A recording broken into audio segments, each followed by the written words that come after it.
This is every webcam capable camera that I have right now, excluding the MacBook Pro on my desk, the LG 5K that I've tucked behind my desk because it doesn't get used, Apple Studio display that I'll have to steal from my kid's workstation. I've held on to these for years because I've always wanted to make a video talking about what stages of webcam upgrades might be best for you. Something from a traditional cheap webcam to something like a continuity camera on your iPhone, a GoPro you may have standing around, and various professional cameras like the A7 IV or the S5 IIX. And I'll give you some tips and tricks on how to make any camera look better, but let's get into it. Okay, first and foremost is the built-in camera on the MacBook Pro. These are very passable cameras, not great, but totally passable. The best part about this webcam is that it's effectively free by being built into your computer. So assuming that you have a MacBook Pro with one of the 1080p upgraded cameras, this is effectively what it will look like with a light. Actually, let me turn that off to show you what it looks like without a light. So tip number one is don't tip over your shit. Tip number two is that a light can make a pretty big difference, because something about webcams typically is that they start to break down if you have too much light. In this case, it looks like the MacBook Pro webcam does a pretty good job of compensating for this light. And so if you're comfortable with a lot of light, you can dump a ton of light. This is as high as my my light goes, but it looks decent. Now, my second recommendation with any camera is to try to get it into a position where everything is squared off a little bit. This can be really tricky with how wide webcams typically are, but I'll use a little stand, kind of prop this up, try to get things like squared off horizontally, but then also this side vertically as well by raising the angle just a little bit. It's not perfect yet, but you can see that this is a much more stable look once we have everything squared off. Now, this brings us to the primary benefit of a dedicated webcam, something like this very old Logitech C920. We can just put it anywhere on our laptop, adjust the angle as we need, or find some creative permanent mounting solutions like a little tripod on your desk or some type of clampy mount. The problem is they all just kind of look like this. They're super contrasty and they're just crunchy. Like, look at all of this white that's just fully blown out. Now, the way to get some semblance of control over this is to really back off your lights. It's not going to help completely, but it will help even, the contrast on your face a little bit. Either way, I'd say that sub $100 webcams are really never worth it. So if sub $100 webcams are not worth it, what does over like $200, $300 webcams look like the Lumina that was sent to me, and the Opal C1 Black, which was super hyped up for a minute. Now, like I said, this Lumina was sent to me like several years ago at this point, and they asked for a review, and I'm a terrible person, and I never did one, mostly because I thought it was bad. They're taking the Apple approach where it's a really nice box, but the hardware itself isn't notably more impressive than something that you could get for much cheaper. But I'll let you decide, going from the 60-ish dollar webcam, 1080p webcam that we have right now, to something that I believe is 4K and has some other features via software, which I will never install. So we'll see how it is out of the box. Okay, so first and foremost, this mount is so rough. You have to use this Allen key to properly tighten it all the way. Not positive. This little magnety cover is super satisfying, except it doesn't slide. It just flips. Okay, so let's mount this one up. Kind of same idea over here. You can just clamp it onto something, but you also have that quarter 20 if you want to mount it more fancily. Okay, so this is the raw feed from the Lumina.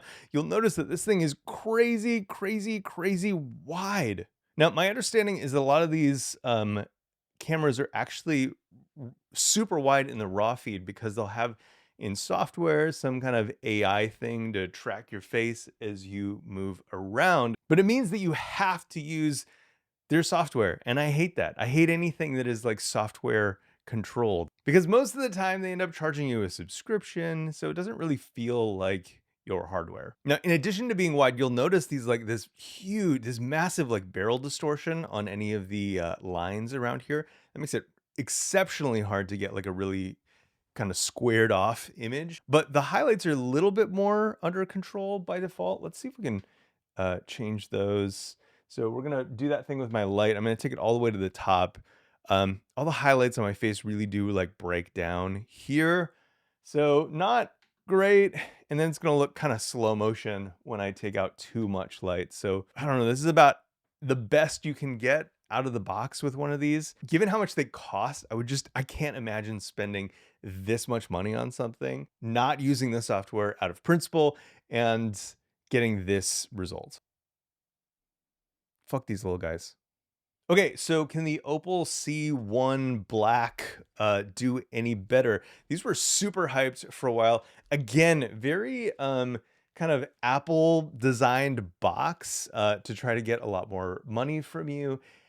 And also software controlled, which makes me so unhappy. I don't know how much these go for now, but I remember when I bought mine, it was about $300. Now, the interesting marketing stunt behind this is it actually has a older phone sensor in it. Problematically, it doesn't have the same chipset hardware or optimization software, image optimization software that a phone is capable of. So we'll see the raw image come off of this and just realize like how non-impressive it is. I will say the box is gorgeous. They have this coiled cable. I don't know why coiled cables are so satisfying, but they just they just are. Okay, so let's take down the Lumina and get this Opal mounted up. Overall, a significantly nicer hardware experiment. I know one thing that they've talked about is how this speaker array is significantly better than other webcams. I have never once used the audio from a webcam. We'll talk about audio in another video. This one's not the time or place for it. Long story short, the audio coming from your MacBook speakers, if you have a more modern PC, is going to be way better. And so I would just buy a better laptop in most cases. So we've got the Opal squared away, and I don't remember exactly what the specs are on this thing, but it's interesting. I think it's only 720p. That feels really hard to believe, but that's all I'm able to get out of it from raw. So if it's greater than that, it's locked inside of the software features that you would have to enable. Now, the thing I like about this camera is that it feels a little bit more natural than all the rest of them. The tones are a little bit more natural. The angle is a little bit more realistic, something that would look nice on calls. And let's see how it handles the light. So again, you're getting like pretty standard webcam results out of this. You're gonna go like medium light, I guess. I have my light on 40%. And that seems to be like a good balance of not feeling slow motiony, while also not, it's pretty blown out. Now, if you choose to use their software, they do have this depth of field effect that you can utilize. And I will say this, the time that I used it, it was significantly nicer than the kind of fake blur that you get from something like Zoom. It looked a lot more natural. And times that I've been on calls interviewing people that have this camera with a little touch of that background blur, it honestly looks very believable as a proper digital camera. Now, does it beat the modern MacBook Pro camera equivalent? I mean, I'll bounce back to some footage, but I think not. Just looking at it right now, it seems significantly more broken up in all of the highlights. It's less controlled and kind of overly contrasty. I'd prefer to just add the contrast inside of, I don't know, some camera software on the Mac,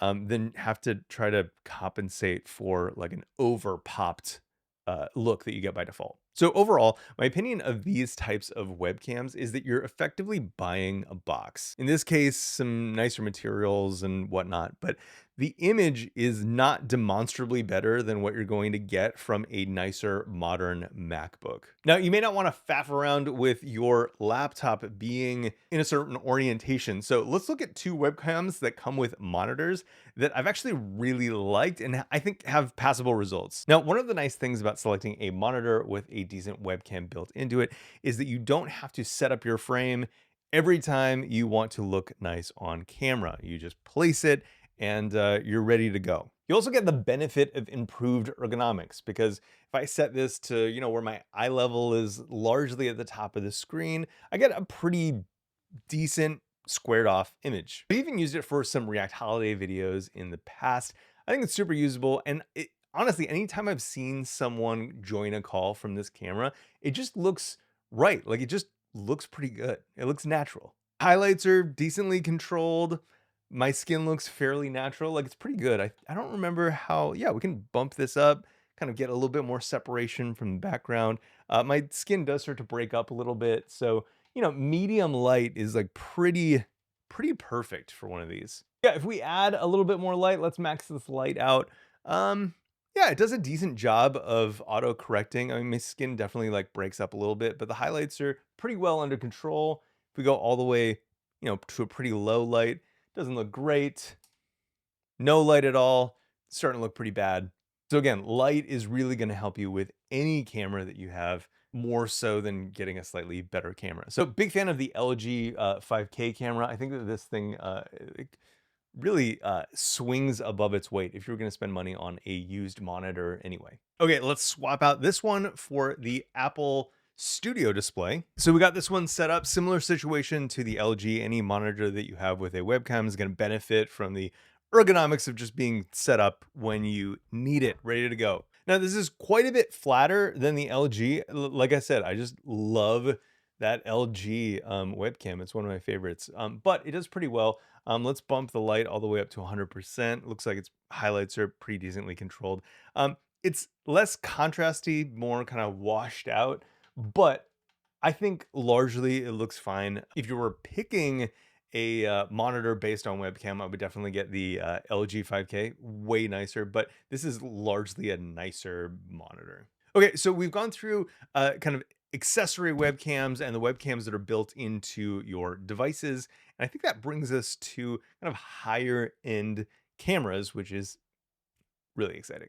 I was going to use my GoPro, but it got a little too GoPro'd and is just fully busted. Now, the times that I've used it, I didn't really love the ergonomics of using it as a webcam. It was just really hard to switch over from the default mode as an action cam. But I do have a DJI Pocket 3, is that what it is? I can't remember. It's super popular right now with creators as a B-roll cam. In fact, you've been watching me talk to you on this camera this whole time. Now, right now it's being used as a proper camera, but let's set it up as a webcam. Okay, we got that display out of the way.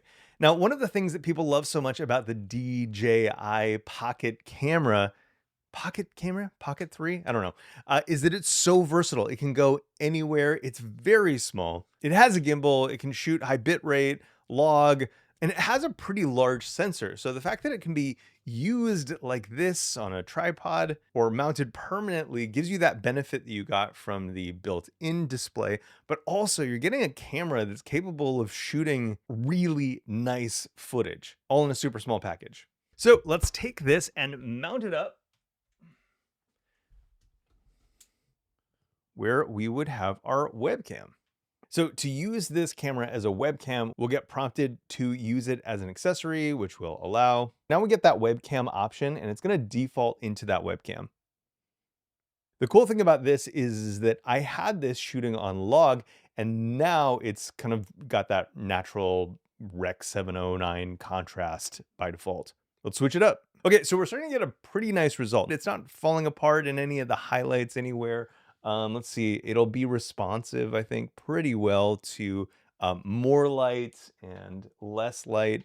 It's not gonna get you out of any trouble though if you don't have any light. So medium light is probably, probably about the best that you're gonna get. There are a handful of features that you can change. One of the things I definitely do anytime I am using a DJI camera is to knock that sharpness down. It's terrible. Change the white balance, exposure, etc. We can change the angle pretty well and also the zoom if we wanna, get tight in there. It's funny, this was registering 30 frames a second ago, and then I think I changed something in OBS and now it's capturing at 25. God only knows why. But that's actually a really good point. There's not a lot that I can control well when connecting it to OBS.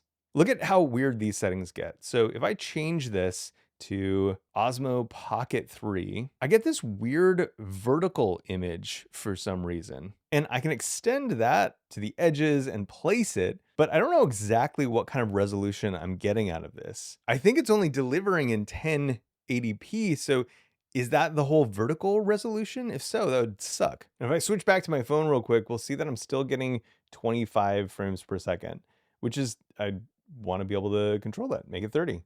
Now we can do cool stuff like, focus. So I think if I double tap on me, it'll active track, which is kind of cool. So yeah, convenient, but definitely not an ideal solution in my opinion. Next, we should talk about this phone. Okay, so your phone is probably the best camera that you have access to. And if you're an Apple user, both phone and laptop, there is a continuity camera, which you can easily connect. It's like one button and you can just start using your camera. Super nice, super handy. One thing that you will need is some kind of camera mount. You can get one that kind of connects to the top of your camera. You could put it on a tripod, etc. I really like these Ulanzi camera mounts. I got this one from Amazon. And I like it because it has two friction thingies. I don't know. So we can change the angle and tighten that down so it doesn't move. Or we can change, this will snap back into place. It's locked right now for like a certain size so things don't fall out. And you can lock that, super nice. So we'll unlock both of those to mount up our camera. Now I'll probably put it in this way? Yeah. So that the nice lenses and sensors are facing me so we can get the best picture quality possible. Let's move this DJI back over here. I think that's about where we were. Okay, once we get this thing mounted up the way that we want, just pop it in the right place. That looks close enough. And if your devices are connected, it's really easy to just use your iPhone. It'll make that cute little chime to let you know that you are using your phone. And then we'll just reset it. Okay, so at least for the iPhone 16 Pro, it looks like it's the, yes, it's this guy right here, this camera. Now, I guess that's kind of a fun way to show you that, now this thing is mountable pretty much anywhere. It's just your phone, so anywhere you want to put it, you're good. There's a one button connect in OBS, super great. Honestly, I feel like this is the camera to beat. It is always a little bit of a bummer using your phone as a camera because you have to turn off all of your notifications and you may not be able to use it as a phone. But I guess if you're using it for meetings or recording, it's kind of like a nice focusing function. Oh, I've done this test a lot with the other one, so let's turn the light off. Does better than anything else in no light environments, and then we'll turn that back on. And obviously it scales up and down pretty well. It's great. It's a good camera. Okay, so now we're getting out of the territory of options that you may just have on hand, and we're getting into the territory of like dedicated camera hardware, like this Sony a6400, which is an older camera, this a7 IV, which is, newer, pretty new. These cameras also have a built-in webcam functionality. It's not always that great, so we'll also cover some, using a capture card type device. Now let's start with this a6400. To my knowledge, this is one of the oldest mirrorless cameras that you can get that comes with the webcam functionality via firmware update. I could be totally wrong about that. Okay, so it turns out I was completely wrong about everything having to do with the a6400 here. You have to download software in order to use it remotely. Configuring that software is a huge pain in the ass, and you get like less than 720p resolution via that software. So in order to use this, we are going to have to use a capture card and plug in via this micro mini USB or HDMI, which is really the most terrible port ever made. And so right now we'll plug that into my, what do we have? My Rode X Streamer X. This is my favorite interface so far. I have a couple of other ones. I have this cheapy one over here that I got for like, I don't know, 20 bucks on Amazon. And somewhere around here, I have the Elgato Cam Link. And I don't know if I've just got a bad copy of it, but it has never worked well for me. It was okay for a handful of videos, but no, it just has always generally been shit. So I'm just gonna plug right into this one because I know that it's nice and we'll get 4K out of it. We'll go all the way to 4K. Okay, we're connected, but we need to make a few changes. So we'll go into this menu here, jump into HDMI settings. The resolution, I think we can leave at auto or we can force it to be, yeah, let's make it 1080p or 4K. We'll then change this from 60p. Actually, I guess we got to keep it on 60p. That kind of sucks. HDMI display info, we want off. And here we go. This image actually looks pretty good, but there's something about Sony that's just really hard to get in camera. Now, the nice thing is that we have a fully functioning camera now, so we can, do like actual like lens zoom stuff. But like, look at how those highlights just kind of like break up in a really annoying way. I wonder, we could probably fix that with a picture profile. Go into this Q menu and let's pick a less aggressive one, maybe neutral. That one looks pretty weird too. Vivid looks pretty good. I mean, it's super contrasty and kind of broken up, but I don't know. It looks all right. Okay, so when I'm in OBS, it looks like I can't actually capture in 4K because it only does 4K 60 on the output.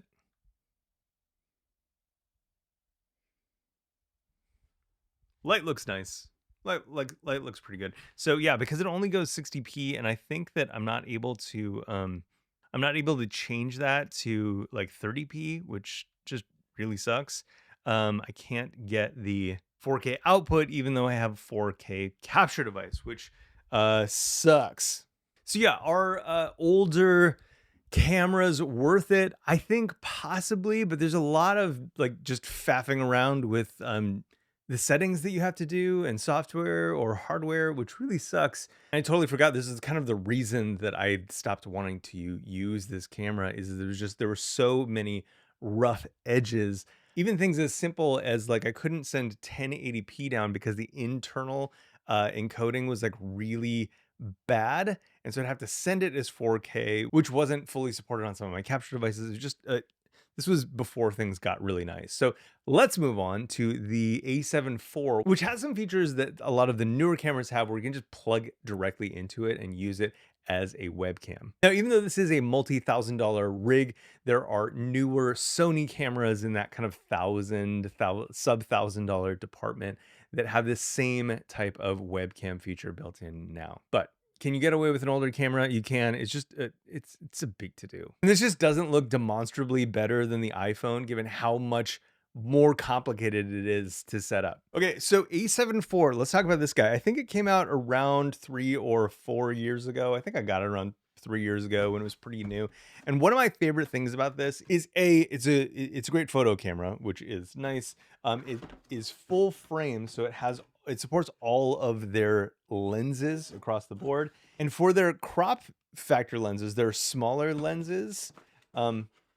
Even though it's only using a portion of the center, it's only using the center portion of the sensor, it can still capture in 4K, which is nice because you can buy cheaper lenses as you're building out your lens arsenal and capture in 4K until you can get some of those nicer lenses, which is always a really nice migration path. Now, I have not used this for like a year and a half. I should have sold it right away, but I wanted to make this video and I lost track of time. Big practical upgrades here, which I find kind of critical for any device that I would use now, is that it has both USB-C for power and a full-size HDMI port. So super important. The lens that I have always preferred to use with it is a full frame E-mount lens, and it is the Sony, what is it? F35 1.8. 35 is a pretty natural feeling focal length. It can be pretty tricky to do like a desk style shot with a lens that isn't as wide, but it is a nice general focal length. And this lens is cheap for how nice it is. It's like, I don't know, maybe $600 or $700. I think I've seen them used for like $5. What do we have here? We have the Sony A7 IV.